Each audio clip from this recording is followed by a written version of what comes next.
first things first, we're going to spatchcock this chicken. And spatchcock just means cutting it in half. This way it's going to roast quicker in the oven. Now you can use a knife or you can use a scissors, and I'll show you with the scissors. All you would do, I like taking off the tips.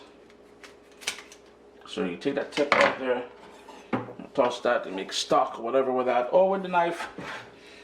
I am more comfortable with the knife. Now before I do all that, I like cutting off most of the fat and skin here, because that's going to just render off later. It's going to be very greasy. And the sort of top cap here that covers the bottom, I'm trying to eat that. Then all we want to do is cut alongside the back here. There is a backbone. Now you can make one cut and that's cool, but I want to actually remove the entire backbone. So you have the option of using the scissors, and you would just work your way down and trim like that. But like I said, I like using the knife.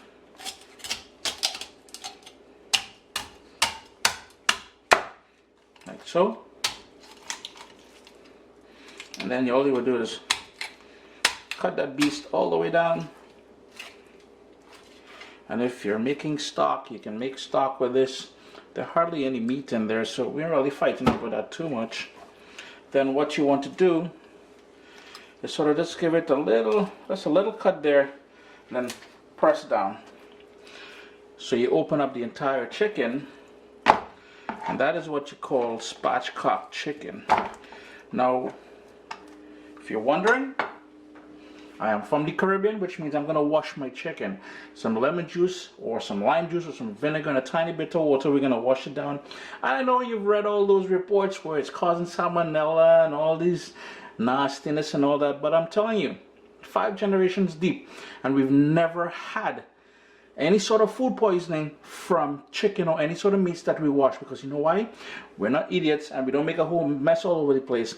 Plus we use that lemon juice and lime water and all that. Bare facts. Now hear this. I know I went on there about washing chicken and poultry and stuff like that. Now if your thing is not washing it, I am not recommending it to anyone. If you do your thing and you get sick, you start your own bounce.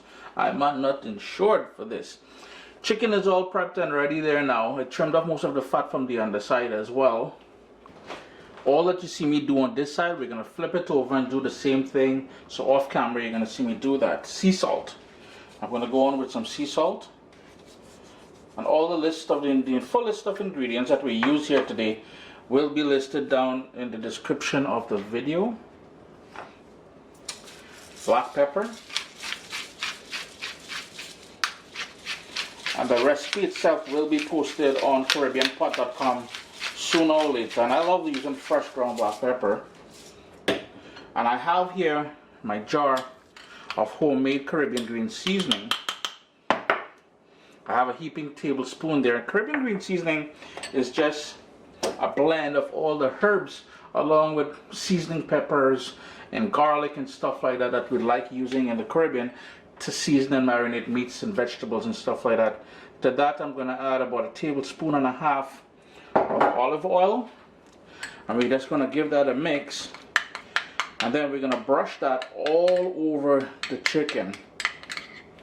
I'm going to add a tiny bit more olive oil, so 2 tablespoons of olive oil altogether.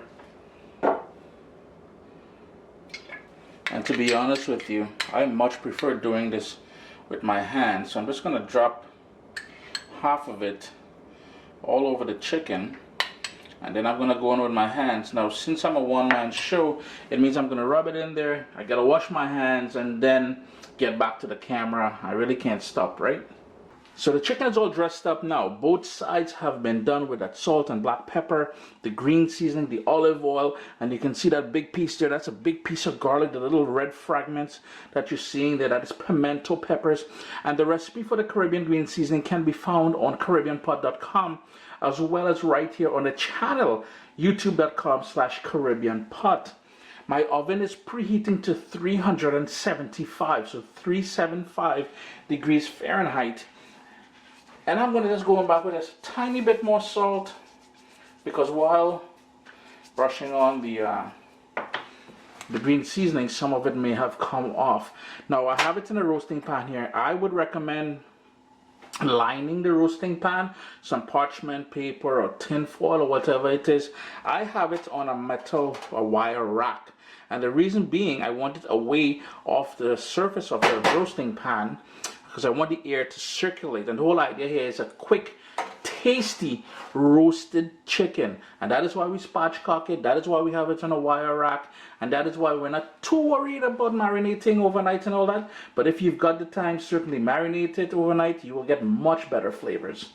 My oven just screamed at me, so I know it's up to temperature 375 degrees, as I said. Now if you wanted to go in with some grated ginger in there, if you like sesame oil, you can also put a few drops of that. I am not a huge fan of sesame oil. I don't want ginger in this one, but if it's your thing, you can rock that. Middle rack, don't cover it, leave it just like that. Middle rack.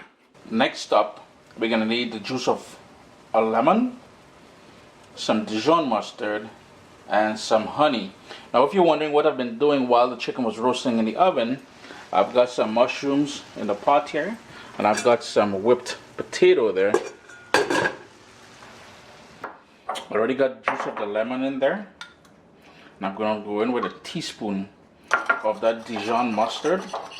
Just whip that around a little bit, and some of my boy, you know, if you guys are looking for a good honey, Irie Hives, check him out on Facebook, I think. It's all kind of niceness in that there. And we're gonna go in about 2 tablespoons of that honey. Just want to give that a really nice mixy mix, and I'll show you now what we're gonna do with this. I just took out the chicken there. It's been in the oven for 55 minutes, and I'm just finishing off that sort of glaze that we just made there. Just gonna brush that onto the chicken. Back into the oven. We may need to do this a couple times, but back into the oven, same 375 degrees, middle rack.